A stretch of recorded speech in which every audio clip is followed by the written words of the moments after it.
प्रपन्ना। देवताओं ने भगवान को जब स्तुति की तो श्री कृष्ण की गर्भ के समय स्तुति जब की है तो भगवान को बार बार सत्य कह करके पुकारा है, हे प्रभु आप त्रिकालवादित सत्य हो, आपका जो स्वरूप है वह सत्य है, आपके जो नेत्र हैं वह सत्य हैं, तो भगवान को सत्य माना। तो यहाँ पर बताते हैं वो भगवान कैसा है, बोले जन्माद्यस्य यतः, बोले भगवान को जन्म लेने की कोई आवश्यकता नहीं पड़ती। भगवान को जन्म लेने की क्या आवश्यकता भाई, जन्मादि से जो रहित है। बहुत से लोग कहते हैं महाराज भगवान राक्षसों को मारने के लिए आते हैं, भगवान राक्षसों को मारने के लिए आते हैं। तो भैया एक बात बताओ, राक्षसों को बनाता कौन है, बोले परमात्मा। अरे जो बना सकता है वो वहां से बना सकता है तो उनको वहीं बैठे बैठे मिटा भी सकता है। पर प्यारे भगवान का अवतार तो केवल भक्तों के लिए होता है, भक्तों के लिए होता है। विप्रधेनु सुर संत हित लीन मनुज अवतार, भगवान का अवतार तो केवल महाराज भक्तों के लिए होता है। तो परमात्मा जन्मादि से परे है, फिर भी वह जन्म लेकर के आते हैं और उनकी लीला इतनी विचित्र है भगवान की कि हम तो बहुत तुच्छ प्राणी हैं, हम तो बहुत छोटी कैटेगरी के लोग हैं। बोले महाराज मुई हंती यत् सूरयः तेने ब्रह्म हृदय आदि कवये, बोले ब्रह्मा जैसे ज्ञानी, सबसे बड़े ज्ञानी कौन है, ब्रह्मा जी। ब्रह्मा जी को ज्ञानी बताया गया, चारों वेद उनके कंठ में रखे महाराज, चारों वेद ब्रह्मा जी के कंठ में हैं। और ब्रह्मा जी जैसा कोई ज्ञानी नहीं है, लेकिन ब्रह्मा जैसा ज्ञानी भी भगवान की माया को नहीं समझ सकता है, मोहित हो जाता है महाराज ब्रह्मा भी। हम लोग आगे कथा श्रवण करेंगे दसम स्कंद में कि ब्रह्मा जी ने देखा जब कि ये कैसा भगवान है, ग्वाल वालों के संग में खा रहा है, उनका झूठा खा रहा है, तो ब्रह्मा की बुद्धि बिगड़ गई, बोले ये परमात्मा नहीं हो सकता। तो उनकी परीक्षा ली महाराज उन्होंने, तो ब्रह्मा भी उनकी लीला को नहीं समझ सकता। हम तो बहुत छोटे लोग हैं महाराज। आपने देखा होगा तेजो वारी मृदाम यथा विनिमयो यत्र त्रिशर्गो मृषा, जैसे ये संसार बिल्कुल असत्य है प्यारे, बिल्कुल असत्य है, कोई सत्य नहीं है, सब जानते हैं इस बात को। ये मत सोचना कि महाराज ने यहाँ बैठ के सबको मालूम है, ना कुछ संग जाने वाला है, ना कुछ संग लेकर के आए थे, सब यहीं धरा रह जाए, फिर क्यों भाग रहे हो भैया उसके पीछे है? जो जाने वाला नहीं है संग में, ना कुछ लेकर के, फिर क्यों भाग रहे हो, बोले यही तो परमात्मा की लीला है। जैसे आपने देखा होगा हम लोग गर्मियों में रोड पर चलते हैं तो महाराज उस समय दूर से रोड पर जब चलते हैं तो सड़क पर ऐसा लगता है जैसे पानी पड़ा हो। धूप में जब निकल के जाते हैं तो ऐसा लगता है जैसे पानी पड़ा हो, लेकिन वहां महाराज पानी होता नहीं है, धूप की किरणों से वो पानी हमको दूर से दिखाई देता है कि ये पानी है, पास में पहुंचते तो वहां पानी मिलता नहीं है। ऐसे ही महाराज परमात्मा की लीला से ये असत्यवत सृष्टि भी हमको सत्य लगती है। तो ऐसे परम सत्य परमात्मा को हम वंदन करते हैं। धर्म प्रोक्षित गीतवोत्र परमो निर्मत्सराणां सतां वेद्यं वास्तवमस्त्र वस्तु शिवदम् तापत्रयोन्मूलनम् कि श्रीमद्भागवते महामुनिकृते किं वा परैरीश्वरा सद्यो हृद्यवरुध्यते त्रिकृतिभिः शुश्रूषुभिः तत्क्षणा। ये जो भागवत है ना, इसमें परम धर्म का निरूपण किया गया है। इस भागवत में परम धर्म का निरूपण किया गया है। देखो एक तो होता है धर्म और एक होता है परम धर्म। धर्म क्या है, बोले महाराज हम बालक हैं, हमारे माता पिता की सेवा करना हमारा धर्म है। हम ये लौकिक धर्म, ये सब धर्म में आते हैं। तो इस भागवत में तो परम धर्म का निरूपण किया गया है और ये भागवत तीनों प्रकार के तापों को नष्ट करती है, निर्मत्सरता प्रदान करती है। बोले इस भागवत का फल क्या है प्यारे? तो यहाँ कहते हैं कि श्रीमद् भागवते महामुनि कृते किं वा परैरीश्वरः। देखो बड़ा सुंदर फल बताया। आप घर से चले, बोले चलो भैया ऋषिकेश ओझा के यहाँ भागवत हो रही है, चलो कथा सुन के आते हैं हम लोग।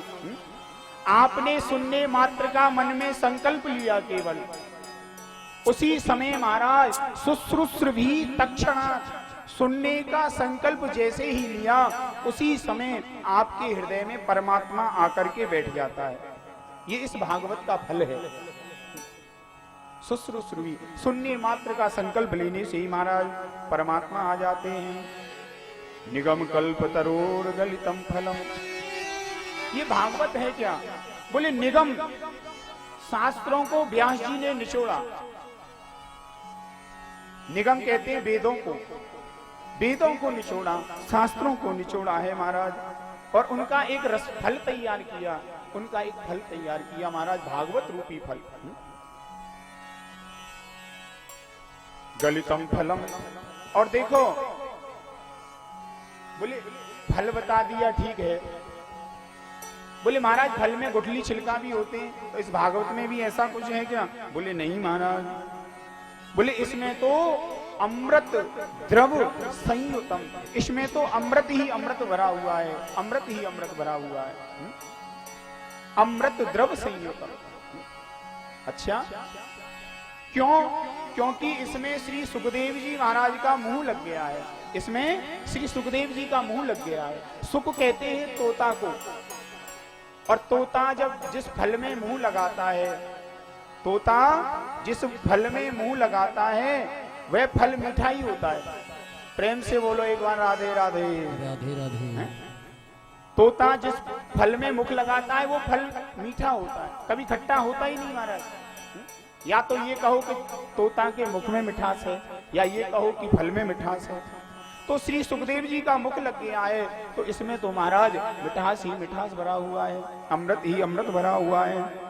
बोले फिर क्या करें महाराज इसका? बोले पिबत भागवतम रसमालयम। बोले महाराज इस भागवत रूपी रस को पियो, भागवत रूपी रस को पियो। बोले क्या कह रहे हो व्यास जी? हैं? अरे भागवत रूपी रस को पियो। भाई आप घर से जब आ रहे थे चल के, किसी ने पूछा कहां जा रहे हो भैया? बोले साहब भागवत सुनने जा रहे हैं। क्या कहते हैं हम लोग? बोले भागवत सुनने जा रहे हैं। लेकिन व्यास जी लिख रहे हैं यहाँ पिबत भागवतम। बोले इस भाग पियो है? भाई यहाँ व्यास जी ने गलत लिख दिया, इसका मतलब अरे व्यास जी को लिखना चाहिए था बोले श्रृणुत भागवतम, पिबत भागवतम क्यों लिख दिया है? कथा सुनी जाती है, पी थोड़ी जाती है, ऐसा क्यों लिखा? तो संत कहते हैं देखो भैया, सुनना जानते हो किसको बोलते हैं? सुनना कहते हैं यहां से सुना, इस कान से सुना और इस कान से निकाल दिया। और पीना किसको बोलते हैं? बोले इस जो अंदर चले जाए उसको बोलते हैं पीना। तो इसलिए इस भागवत को सुनना नहीं है। बोले तो बोले पिबत भागवतम, बोले इस भागवत रूपी रस को पियो महाराज, हृदय में उसको धारण करो। रसमालयम।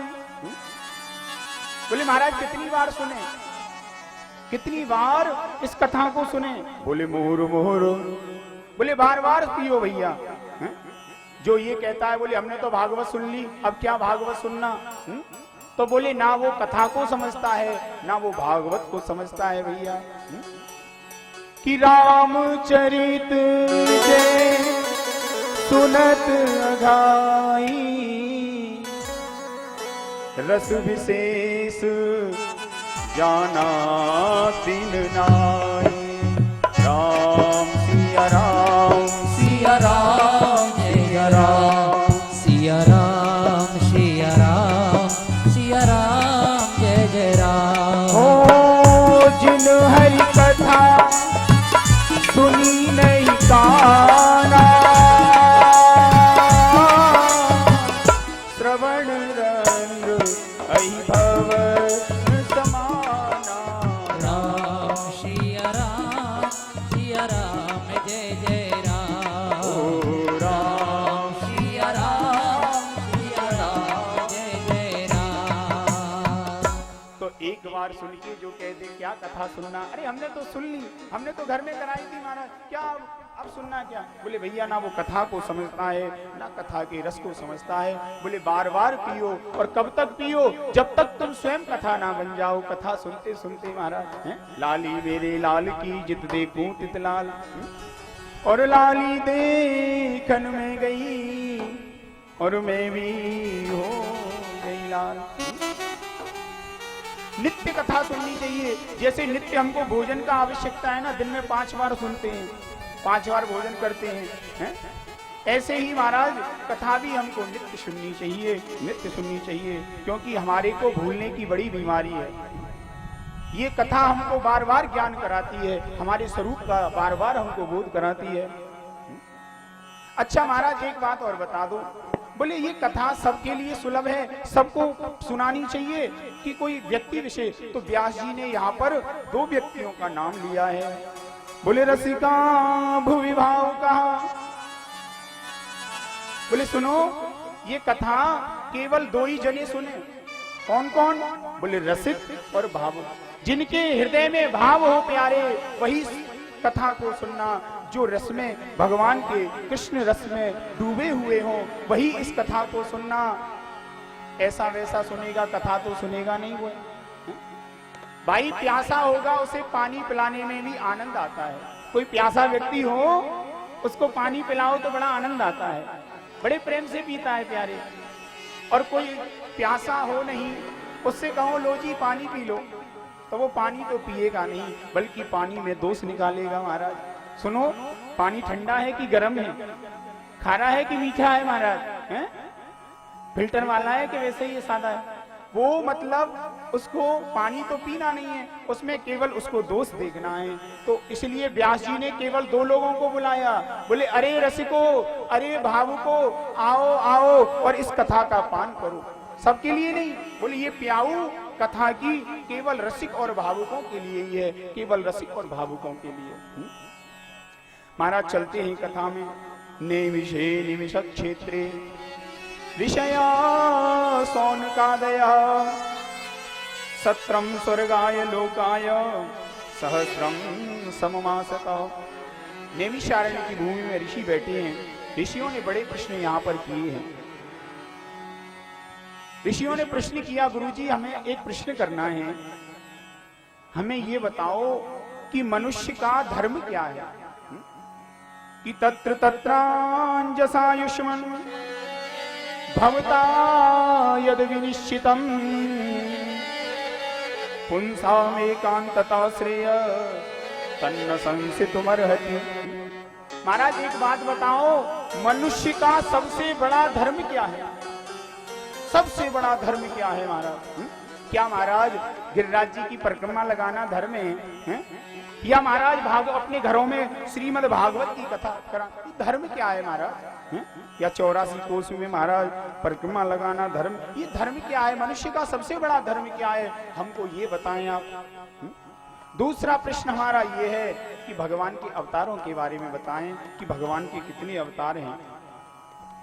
तीसरा प्रश्न हमारा ये है कि भगवान जब अवतार लेकर के आते हैं, उस समय भगवान कहते हैं, गीता में भगवान ने कहा है कि यदा यदा हि धर्मस्य ग्लानिर्भवति भारत अभ्युत्थानाधर्मस्य तदात्मानं सृजाम्यहम्।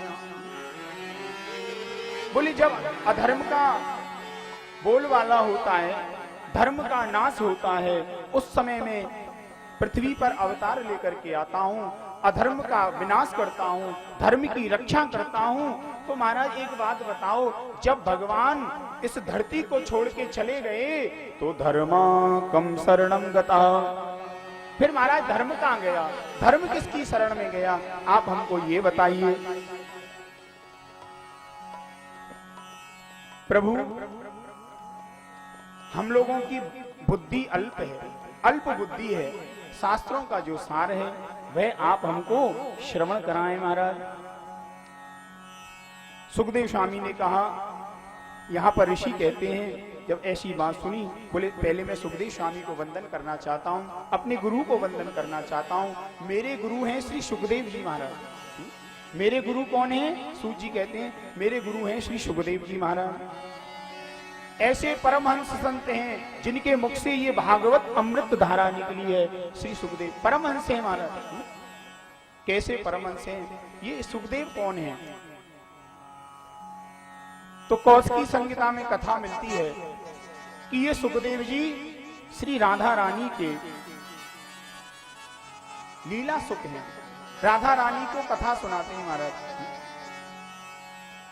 भगवान की नित्य कथाएं सुनाते हैं। एक बार राधा रानी बोली, बेटा सुख तो इस मृत्यु लोक में जा, भागवत धर्म का जन जन में प्रचार कर, प्रसार कर। सुखदेव जी बोले, मां मैं इस मृत्यु लोक में नहीं जाऊंगा। क्यों? क्योंकि ये भगवान की जो माया है ना, ये माया मुझे पकड़ लेगी। ये माया मेरे को किसी को नहीं छोड़ती मां, तो मेरे को ये माया पकड़ लेगी।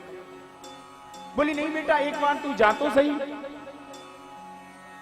महाराज जब ऐसा कहा तो राधा रानी की लीला से, और आज नारद जी इनके हेतु बने।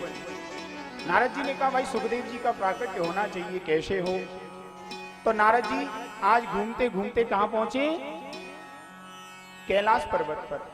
भोले बाबा समाधि में बैठे थे, मां पार्वती बैठी हुई थी। मां पार्वती ने पूछा, अरे नारद जी आओ आओ। प्रणाम किया महाराज। नारद जी ने कहा, माते प्रणाम। बोले बहुत दिनों में आयो नारद जी, क्या बात है? क्या बात है, बड़े दिनों में दर्शन हुआ है। बोले माता क्या बताऊं, मैं आजकल ज्यादा गृहस्थियों के यहाँ जाता नहीं हूं। क्यों? क्योंकि गृहस्थियों में स्वार्थ ज्यादा हो गया है। कुछ गृहस्थियों में स्वार्थ ज्यादा हो गया है महाराज। ऐसा स्वार्थ हो गया है मां कि जिसको देखो उसको। औलाद अपने बाप की सेवा करती है केवल स्वार्थ के वश। पति पत्नी में भी स्वार्थ हो गया है महाराज। पति कमा रहा है तो पत्नी खूब चकाचक सेवा करेगी महाराज, और पति कमा नहीं रहा है तो पत्नी लात मार देती है पतियों को भी। अरे ऐसे ही पड़ा रहता है, कुछ करता धरता है नहीं महाराज। जहां देखो महाराज स्वार्थ हो गया है। स्वार्थ लाग करे सब प्रीति, स्वार्थ लाग करे सब प्रीति, स्वार्थ लाग करे सब प्रीति, स्वार्थ लागे करे सब प्रीति। सुर नर मुन सब की यही, सुर नर मुनि सब की यही रीति। स्वार्थ लाग करे सब प्रीति, सुर मुनन की यही रीति। स्वार्थ लाग करे सब प्रीति। तो मां लोगों में स्वार्थी हो गए लोग बाग। और जहाँ स्वार्थ होता है वहाँ प्रेम नहीं होता, केवल एक फॉर्मेलिटी होती है। लोगों में स्वार्थ नहीं रहा तो फिर स्वार्थ जहाँ रहता है वहाँ प्रेम नहीं रहता। समझाया। नारद जी बोले, माँ इसलिए मैं कहीं नहीं जाता। लोगों के स्वार्थियों के संग बैठोगे तो स्वार्थी, हम भी स्वार्थी हो जाएंगे महाराज। क्योंकि ऐसा होता है, जैसा करोगे संग और वैसा चढ़ेगा रंग। भाई स्वार्थियों के संग बैठेंगे तो स्वार्थी हो जाएंगे। बोले नारद जी हम ऐसे नहीं हैं। अरे हम स्वार्थी थोड़ी हैं, ये संसार स्वार्थी है, हम लोगों में कोई स्वार्थ नहीं है, हम तो निष्कपट भाव से, अरे हमारे यहाँ क्या स्वार्थ है, हम में तो बड़ा प्रेम है, बड़ा प्रेम है। बोले हाँ, देखो हमारे पति भोले बाबा में और मुझ में तो बड़ा प्रेम है, हम में तो स्वार्थ नहीं है। भाई तुम कह रहे हो सुर नर मुन हैं, तुम कह रहे हो देवताओं में भी, हमारे मनुष्यों की बात छोड़ो, तो हम में तो बड़ा प्रेम है।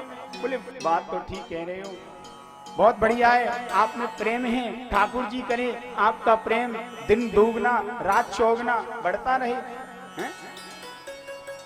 नारद जी बोले अच्छा ठीक है माँ। आज नारद जी तो गए थे, जाकर के बोले माँ एक बात बताओ मेरे को। पूछ लिया, क्या बात पूछनी है? बोले माँ एक बात बताओ, ये भोले बाबा के गले में एक माला रहती है, मुंडों की जो माला है, उस माला में ये मुंड किसके लगे हैं? अब माँ तो चुप हो गई, बोले ये तो मेरे को नहीं मालूम। बोले देखा माँ, देख लिया ना, अरे जहां पर प्रेम होता है, प्रेम में कुछ छुपाया नहीं जाता, प्रेम में तो एकदम ओपन रहता है महाराज सब मामला है।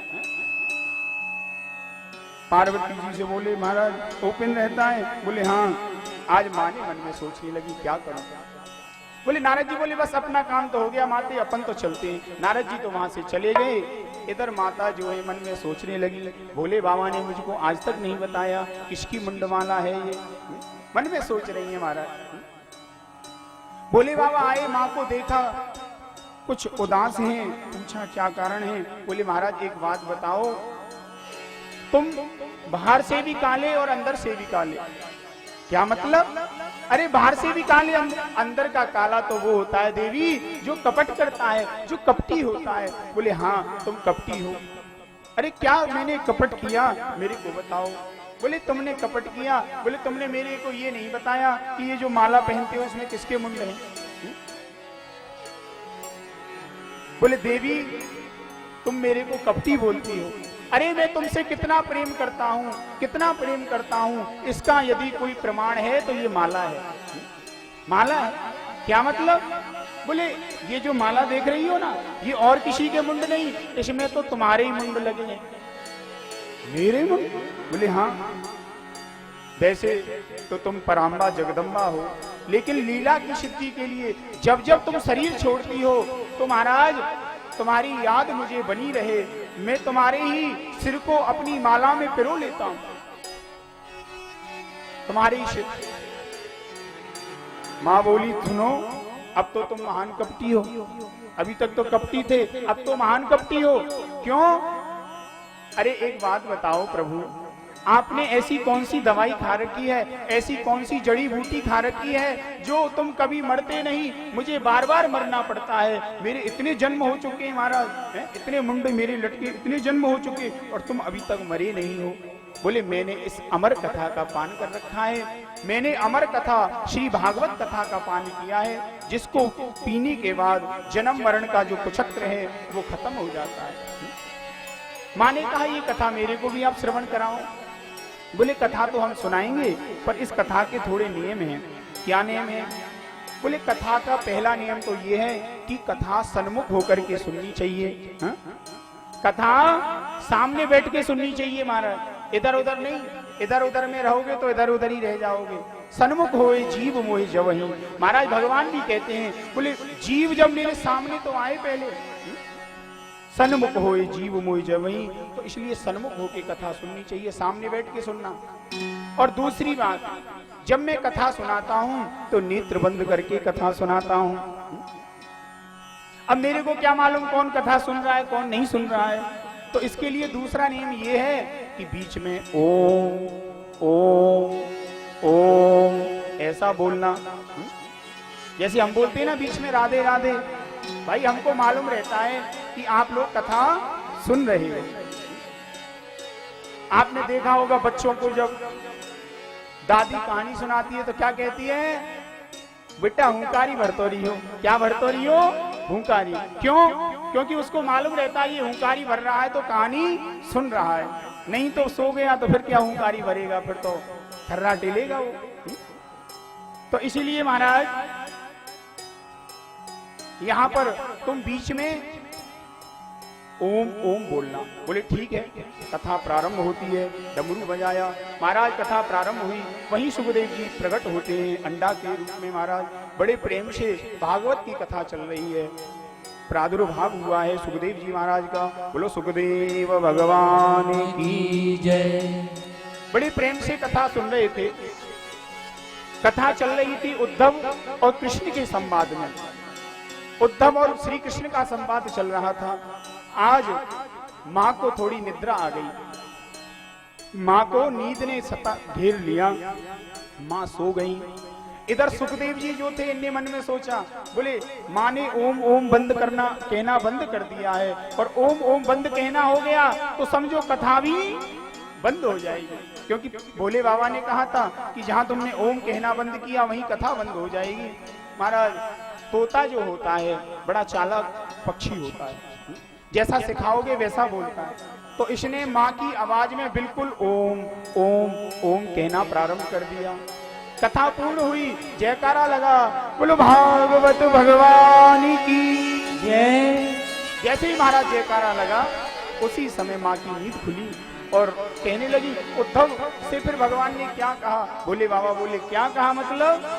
अरे कथा तो पूरी हो गई। तुम बोले कथा पूरी हो गई, मैं तो सो गई थी। बोले तुम सो गई थी तो कथा किसने सुनी?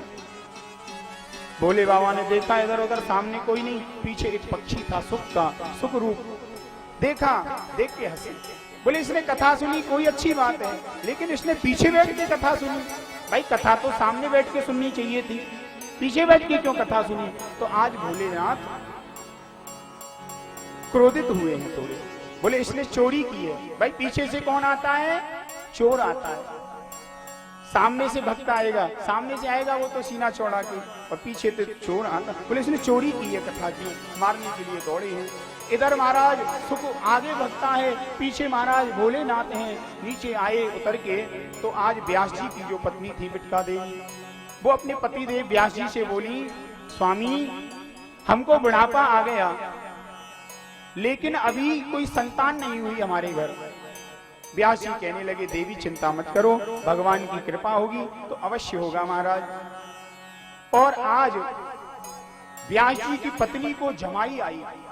जमाई जब आती है तो मुंह फाड़ते हैं लोग। मुंह जैसे फाड़ा तो वो सुख पक्षी आया और आकर के सीधा व्यास जी की पत्नी के गर्भ में चला गया।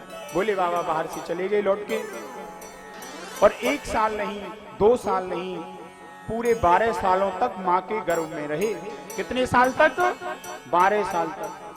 शास्त्रों में लिखा है कि गर्भावास समम दुखम ना भूतो न भविष्यति। बोले गर्भ में जीव को जितना दुख मिलता है उतना ना कभी मिला है ना कभी मिलेगा। लेकिन आज सुखदेव जी ने गर्भ को मंदिर बना दिया है। एक दिन व्यास जी की पत्नी बोली व्यास जी से, सुनो जी। व्यास जी बोले क्या बात है? बोले मेरे गर्भ से कुछ मंत्रों की आवाज आ रही है, मेरे गर्भ से कुछ वेद मंत्रों की ध्वनि आ रही है। बोले अच्छी बात है, कोई भक्त है कोई ज्ञानी है तुम्हारे गर्भ में देवी? बोले ज्ञानी तो है महाराज, लेकिन 12 साल हो गई ये बाहर निकलने का नाम नहीं ले रहा, मेरे को बड़ी कष्ट होता है, बड़ा तकलीफ होती है। व्यास जी बोले बेटा बाहर आओ निकल के, तुम्हारी माँ को बड़ी तकलीफ होती है। बोले बाहर नहीं आऊंगा महाराज मैं। क्यों? बोले बाहर निकलूंगा तो ये भगवान की माया मेरे को पकड़ लेगी, है? माया मुझे पकड़ लेगी महाराज, बाहर नहीं आऊंगा। व्यास जी बोले बेटा माया का कोई असर नहीं होगा, बाहर तो आओ। कि माया माया सब भजे और माधव भजे न कोई, और जो कदापि माधव भजे तो माया चेरी हो। भैया माया माया भजोगे तो माया ही में फंसोगे, और जहाँ भगवान को भजोगे वहां तो माया जो है तुम्हारी चेरी हो जाएगी। बाहर आओ। नहीं नहीं मैं नहीं आऊंगा, बड़ी ठगनी है हमारा।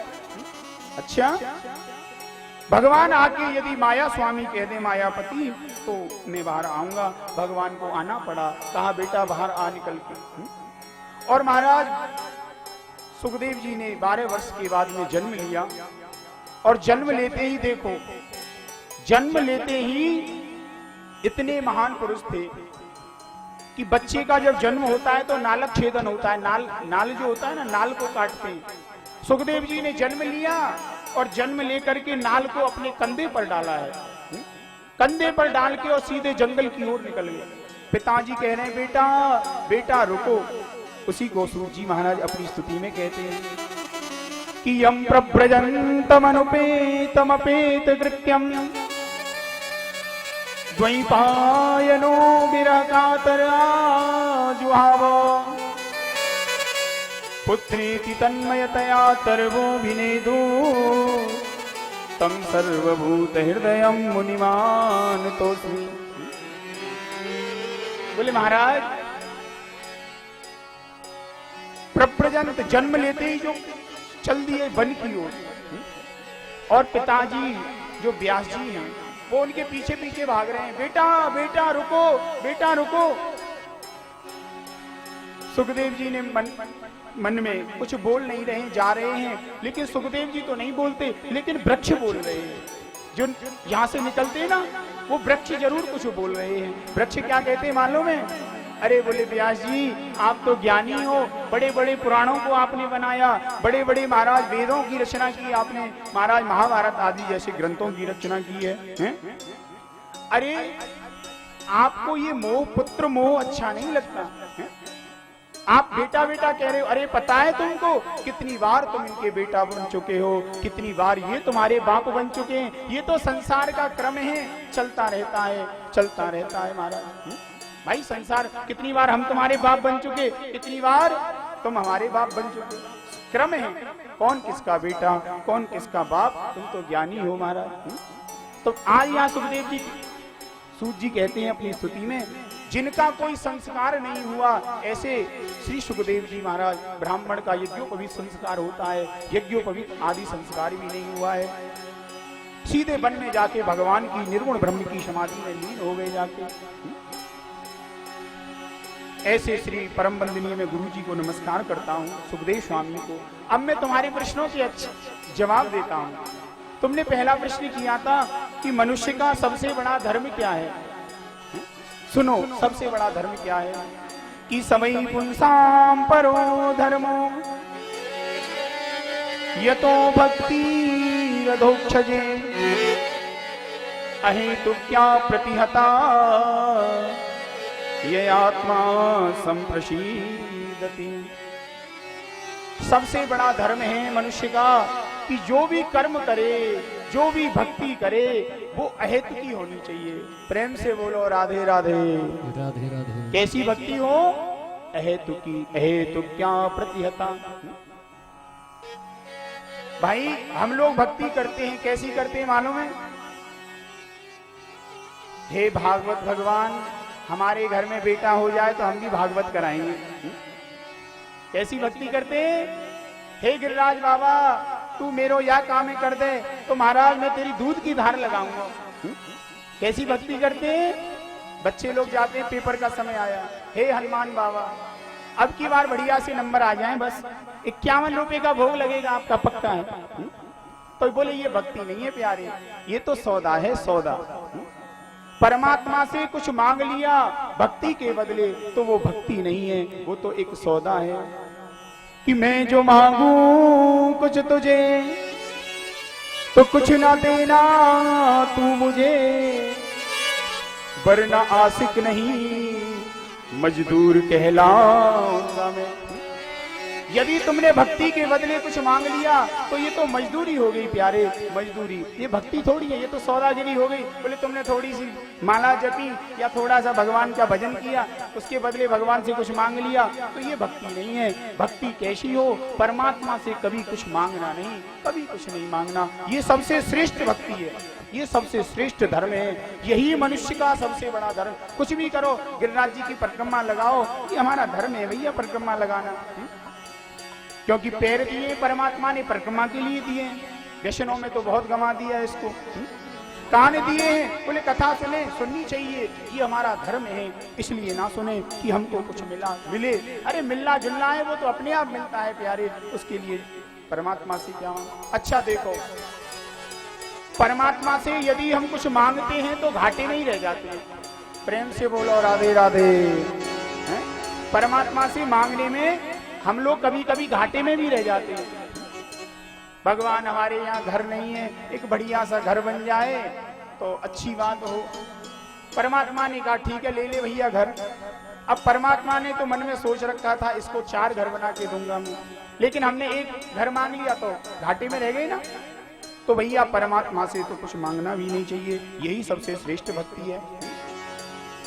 भगवान के 24 अवतार भागवत में बताए हैं, जिनको हम लोग आगे कथा में श्रवण करेंगे। भगवान के 24 अवतार हैं महाराज। उसके बाद में तुमने पूछा धर्मा कम शरणम गतौ, ये धर्म भागवत की शरण में आ गया। भगवान जब पृथ्वी को छोड़ के गए, धर्म को भागवत की शरण में भेज दिया है, ये कथा श्रवण कराई है। ऋषियों ने प्रश्न किया महाराज ये जो भागवत आप हमें श्रवण करा रहे हो, ये भागवत व्यास जी ने कब लिखी, क्यों लिखी, ये हमको बताइए। कि कस्मिन् युगे प्रवर्तेयम् स्थाने वा केन हेतुना कुतः संचोदिता कृष्ण कृतवान् संगीता मुनि। महाराज हमने तो सुना है उनके जो बेटा सुखदेव थे वो कहीं आते जाते नहीं थे, भगवान की निर्गुण ब्रह्म की समाधि में रहते थे। उनने भागवत क्यों पढ़ी है? भागवत क्यों पढ़ी, क्यों पढ़ी? और महाराज व्यास जी ने भागवत क्यों लिखी, अब हमें ये बताइए कब लिखी। तो यहाँ पर ऋषि कहते हैं सूत जी महाराज बोले सुनो, ये द्वापर के अंत की बात है कि द्वापरे शमनु प्राप्ते तृतीय युग पर ये द्वापर का अंत चल रहा था। उस समय व्यास जी ने 17 पुराणों की रचना कर डाली महाराज। एक वेद था हमारे यहाँ, उस वेद के बहुत बड़ा वेद था ऋग्वेद, उस वेद के महाराज 4 भाग कर दिए। बोले इतना बड़ा वेद है कोई पढ़ेगा ही नहीं इसको, 4 भाग कर दिए और 4 वेद बना दिए महाराज। ऋग्वेद के यजुर्वेद, सामवेद और अथर्ववेद।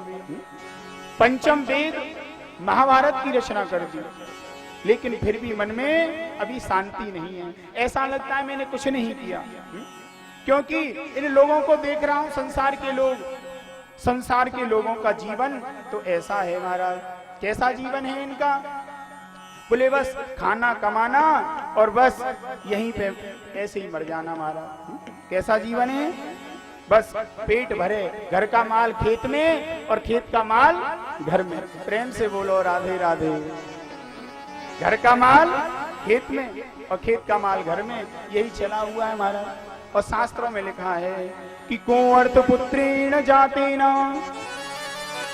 यो न विद्वान धार्मिका कथ चिंता स्व उदर भरा किन्न सूकर सावकः किन्न सूकर सावकः। देखो एक हम हैं और एक है सूगर। हम में और सूगर में क्या फर्क है? हम में और सूगर में क्या फर्क है? ध्यान देना। हम भी पेट भरते हैं, सूगर भी पेट भरता है। भरता है कि नहीं भरता है? हम भी पेट भरते हैं, सूगर भी पेट भरता है। आप कहोगे जी हम बच्चे पैदा करते हैं, कितने करते हो? बोले 1 करते हैं। बोले सूगर तू तो एक संग 1 करता है, लेकिन सूगर एक संग में 12 बच्चे पैदा करता है। कितने? 12। फिर क्या फर्क है? बोले हम में और उसमें बस एक ही फर्क है कि हम लोग शास्त्रों को पढ़ सकते हैं, कुछ धर्म कर्म सत्कर्म कर सकते हैं, वो नहीं कर सकता।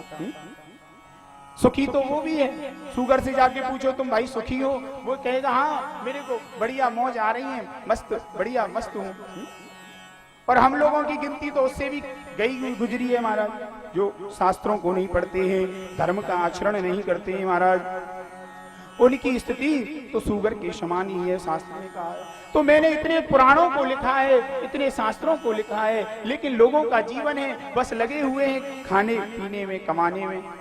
धर्म के प्रति थोड़ी भी जागरूकता नहीं है, धर्म के प्रति शास्त्रों के प्रति थोड़ी सी जागरूकता नहीं है महाराज।